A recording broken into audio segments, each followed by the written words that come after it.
What's up guys? Sorry for not making a video for a while, I just haven't been in the mood. Now that the 1.0.4 patch preview is out, I thought I'd talk about it a little bit. I'm aware this video is a couple of days late, however I was at a festival and only got back last night. Anyway, enough of the boring shit talking, let's get straight into the patch. Basically they want people to play together co-op more often.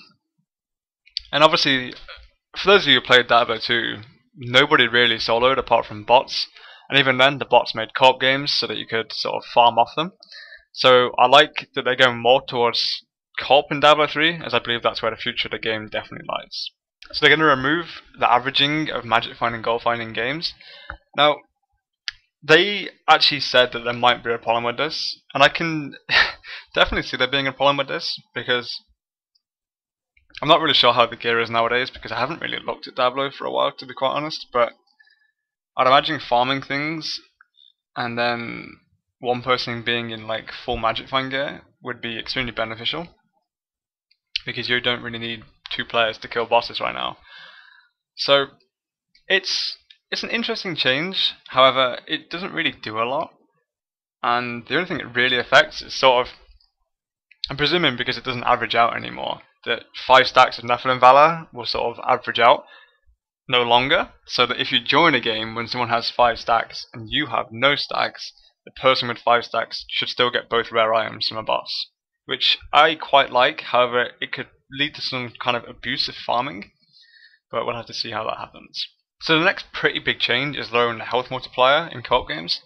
I think this is a really good change and a really bad change at the same time, because personally when I played in co-op games with 4 people, if it was 4 of us that like were good players in general and could solo well, it actually worked out pretty well. However, if it was sort of 3 people who were good and then 1 person who was average-ish, it really didn't work, because that 110% was just too much to get past. Like, 3 of you could do it, but with like 3.5 it's just not possible. So scaling it back to 75% will probably make 4-player grinding the best way to do it, presuming you have 4 people with a brain and decent gear. Okay, so part 2. They're going to make normal monsters a little bit harder. 5 to 10% is really not a lot, because I'm pretty sure no one really struggles with normal monsters. However, they're going to increase their drop rates by 4 times. That's a huge amount. That could actually make sort of farming normal monsters like pretty respectable. I have to see how that kind of works. I'm quite interested in that change, as it's not really something I thought they'd do. But lowering the health of champions and rares by 10 to 25% and editing specific affixes to shrink the difficulty gap. I think that's a pretty good change. However, ultimately they're just making the game easier, which I don't really like personally. But I mean, if that's what they want to do, that's what they're going to do. Fire chains and shielding, yeah, let's not lie. Fire chains is absolutely ridiculous.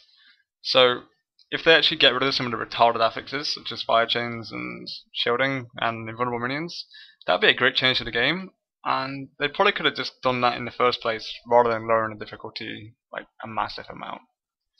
So part 3. I think this is really interesting. I don't really play a barbarian, which I guess is really what it's aimed at. However, the raw damage value on all level 61 and 62 weapons will be able to roll damage that extends all the way to the top end of level 63. I guess this is like pretty interesting, because it means you don't like find a crag hammer, I think it was, and be like, oh, that's gonna be sick because it's level 63.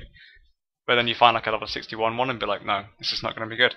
It takes a lot away of the excitement. So I mean, I think that's really cool. I think it's a cosmetic change really. However, it will obviously mean there's more items on the auction house, which is, yeah, I don't really have an opinion on that. The last part, they're making 200 weapons actually decent now, which is good, because as far as I'm aware, 200 weapons have just never been used, because they're just trash. And maybe you can make a good barbarian 200 build now, which I think would be really interesting, because personally, I'm really bored of Diablo and seeing barbarians just run around whirlwinding with sprint or whatever it is, and just farming that way. Like, I said in the last video I made about this that like that spec is just retarded and is completely what Diablo shouldn't be. So hopefully with this buff it comes back to sort of more brute force barbarian style. Okay, let's get on to part 4. They're going to remove the heal back to full behavior from champion and rare monster packs. My opinion on this is absolutely retarded, and I don't have words for it. It's just like, the whole thing that stopped people from sort of brute force, retard, respawn, forcing their way through the game was the healing back and the enrage timers. They said they didn't want people to graveyard run through the game, and that's why they made some changes a couple of patches ago to stop that. However, they're just making it easier to do. Like, if champions aren't going to heal back, you can just door hop or graveyard run every single champion pack in the game.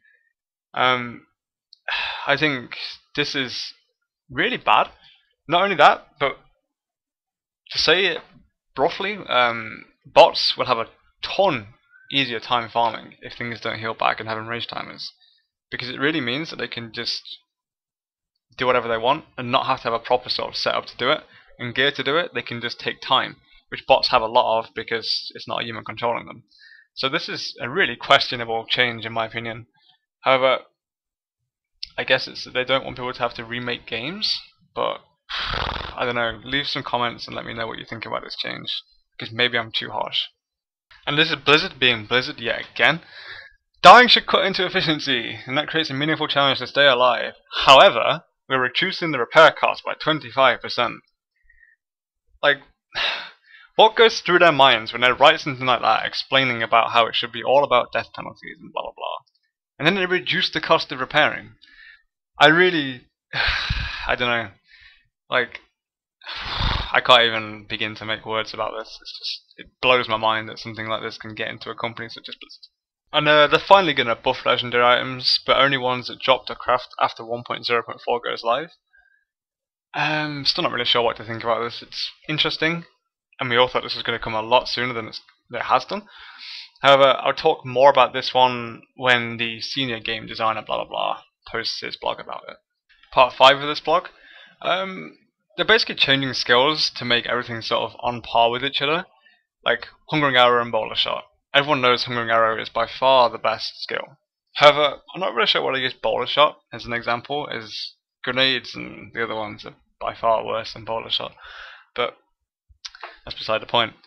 Venom Hydra is by far the most popular rune, and for good reason. Yes, because it's retarded. They're going to make runes that are competitive with Venom Hydra. Now, in my opinion, they're either going to overbuff something and make it absolutely just insane, or they're going to buff them to a point where they're not actually as good as Venom Hydra, and just everyone still uses Venom Hydra.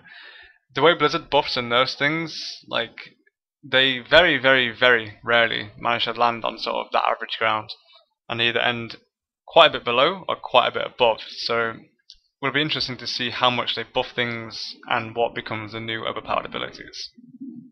I'll probably talk a lot more about this when they release sort of the class specific ones, as it seems like they're actually starting to care a bit about Diablo again. So I'll be releasing a video pretty much every single time within 12 hours, I guess, when a blog post comes out. So look for that. They're targeting the patch for the 4th week of August. This is cool because it's soon enough that there'll be a lot of information about it in the next week or two. But then it's not too long away that hopefully the PvP patch doesn't get delayed too much, because honestly, I think that's what the game needs right now. So hopefully that comes sooner rather than later. P.S. We're getting rid of the even 1 millions monster fix. Why didn't you do this 6 months ago? Even though the game hasn't even been out 6 months, that's beside the point. Yeah, I'm glad they're getting rid of it. It's retarded. Let's just leave it at that. Stay tuned. I'm making a video every single blog post and hopefully talking about things that are bad and hopefully things that are good, if they actually can do that with Blizzard nowadays. I don't know.